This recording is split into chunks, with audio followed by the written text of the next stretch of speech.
So as the left comes to grips with the fact that there would be limits on what a Biden administration could do to implement that radical makeover of the United States, is one group that continues to nurture the idea of hijacking the Federal Reserve.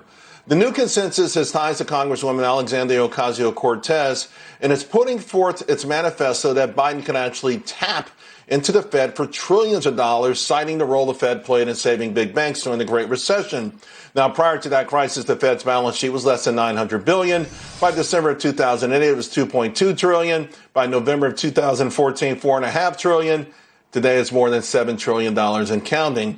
Walser Wealth Management, Rebecca Walser joins me now. So, Rebecca, it's not far-fetched that the Federal Reserve could shift its mission to things like paying for the Green New Deal, considering that it's already shifted its focus to sort of being a social justice warrior. I know they have a dual mandate, but it feels like they're already doing more, and it worries me. Your thoughts?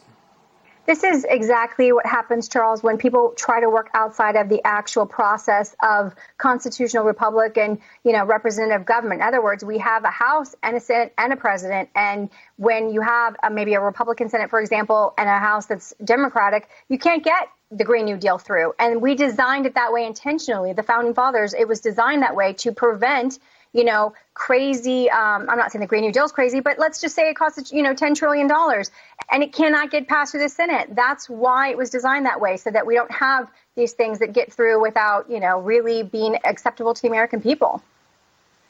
Right. But then you have people who are saying, OK, we watched the big banks do all kinds of crazy things. And when they got busted, the Federal Reserve came to their rescue. The federal government came to their rescue. No one was asked. No one was given a vote. And by the way, if any money was made, it wasn't shared with the average American.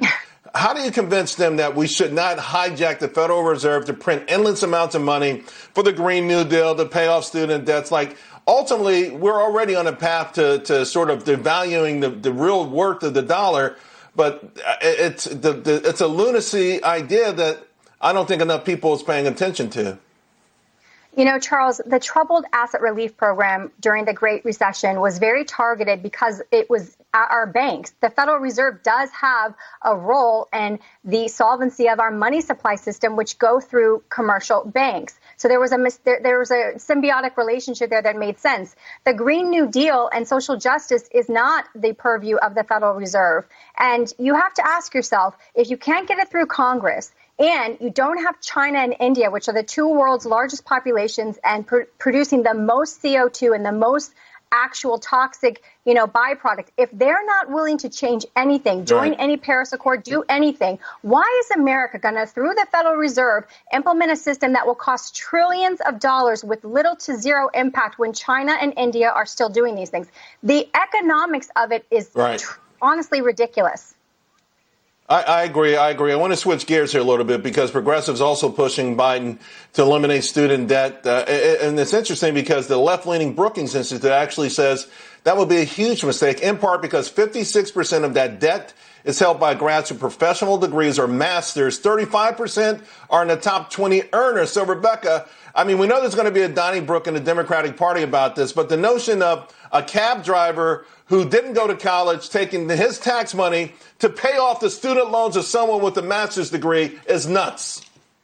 Yeah, Charles, this is not even addressing the problem. This is like putting a Band-Aid over a symptom. The real problem is the value of the education. If you're going to graduate with a degree that you have a student loan for, that you're not going to procure a job that pays enough to pay that student loan, then the problem is the degree. It's not giving you something that's of value in the economic cycle, in the market, to go out and actually make enough to pay the loan. So why don't we address the actual educational value instead of just putting a Band-Aid on it and saying, well, we're just going to pay the loan to the education. Doesn't matter. The education's not good enough, and let's just have all taxpayers share in this. And what about the people that pay their student loans? What about the people that actually paid it back? How is that fair to them? And like you said, the cab driver who didn't go to school, how should his taxes be raised for people that did go to school and make more because they have a better paying job? That's not fair. It's completely regressive policy, unfair, and let's attack the real problem, which is the value of the education and not getting jobs. Yeah. Rebecca, thank you very much. I enjoyed the conversation, and something I think, unfortunately, we'll probably have to revisit more than once. In the meantime, folks, the media tripping over itself in just disbelief and anger that President Trump supporters, that they love him. And by the way, they aren't all just white men. Tammy Bruce reacts to that next.